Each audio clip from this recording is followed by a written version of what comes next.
नमस्कार मंडळी, मी कौशल्या। आज दिवसाची सुरुवात केली भाजी खरेदी करण्यापासून। आज बनवणार होते pasta. Broccoli, mushroom, capsicum, zucchini ह्या सगळ्या भाज्या घेतल्या आणि मग तिथून मी निघाले पहिल्या कामावर बनवला पास्ता एकदम ज्युसी, एकदम छान।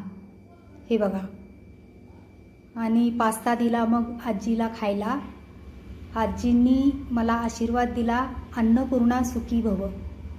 आणि मग मी तिथून निघाले दुसऱ्या कामावर बनवायचे होते नाचणीचे लाडू, ड्रायफ्रूट वगैरे घालून, म्हणून ते मिक्सरला मी काढून घेतले आणि मग वळून घेतले लाडू एकदम गोल गरगरीत।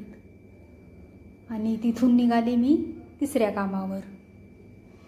कामावर चिमुकल्यांची फरमाईश होती, लोणी स्पंज डोसा हवाय, म्हणून डोसा बनवला, सांबर बनवलं, बटाट्याची भाजी बनवली, चटणी बनवली।